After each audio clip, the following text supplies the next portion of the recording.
ನಗರದಲ್ಲಿ ಎಚ್.ಎಫ್. ಜಕ್ಕಪ್ಪನವರ್ ಅವರ ಸೇವಾ ಕೇಂದ್ರ ಅದ್ದೂರಿ ಉದ್ಘಾಟನೆ.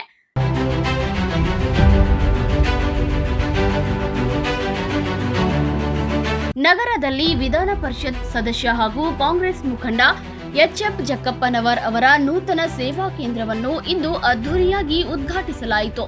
ಕಾರ್ಯಕ್ರಮದಲ್ಲಿ ಕಾಂಗ್ರೆಸ್ ಪಕ್ಷದ ಶಾಸಕರು, ವಿಧಾನ ಪರಿಷತ್ ಸದಸ್ಯರು, ವಿವಿಧ ಮುಖಂಡರು, ಕಾರ್ಯಕರ್ತರು ಹಾಗೂ ಜಕ್ಕಪ್ಪನವರ್ ಅವರ ಅಭಿಮಾನಿಗಳು ಹೆಚ್ಚಿನ ಸಂಖ್ಯೆಯಲ್ಲಿ ಭಾಗವಹಿಸಿ ಶುಭ ಹಾರೈಸಿದರು. ಈ ಸಂದರ್ಭದಲ್ಲಿ ಮಾತನಾಡಿದ ಎಚ್.ಎಫ್. ಜಕ್ಕಪ್ಪನವರ್ ಅವರು, ಈ ಸೇವಾ ಕೇಂದ್ರವು ಜನರ ಸಮಸ್ಯೆಗಳಿಗೆ ಸ್ಪಂದಿಸುವ ಉದ್ದೇಶದಿಂದ ಆರಂಭಿಸಲಾಗಿದೆ.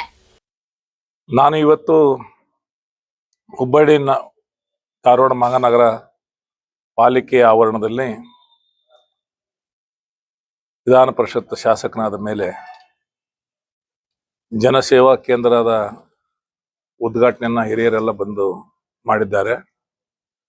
ಬುದ್ಧ ವಂದನ ಬಸವಪಟ್ಟಣ ಜೊತೆಗೇನೆ ಉದ್ಘಾಟನೆ ಆಗಿದೆ.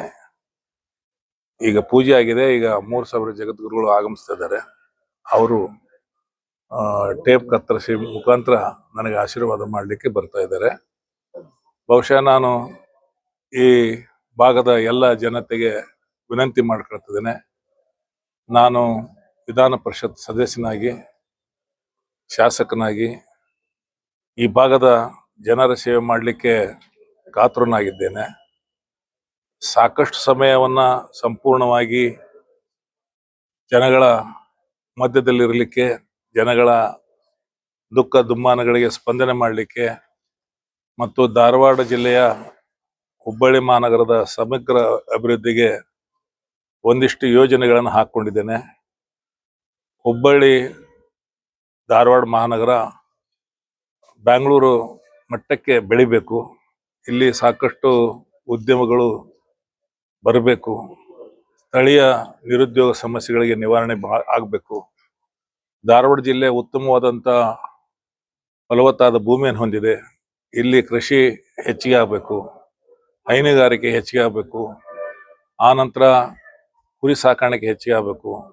ಒಟ್ಟಾರೆ ಜನ ಸಮೃದ್ಧಿಯಿಂದ ಬದುಕಬೇಕು ಅನ್ನೋಂಥದ್ದು ನನ್ನ ಆಸೆ.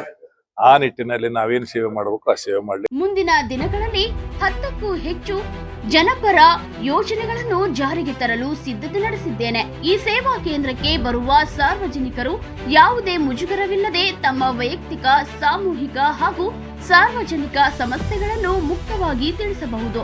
ನನ್ನಿಂದ ಸಾಧ್ಯವಿರುವ ಎಲ್ಲ ರೀತಿಯ ಸಹಾಯ ಮತ್ತು ಪರಿಹಾರವನ್ನು ನೀಡಲು ಪ್ರಾಮಾಣಿಕವಾಗಿ ಪ್ರಯತ್ನಿಸುತ್ತೇನೆ ಎಂದು ಹೇಳಿದರು.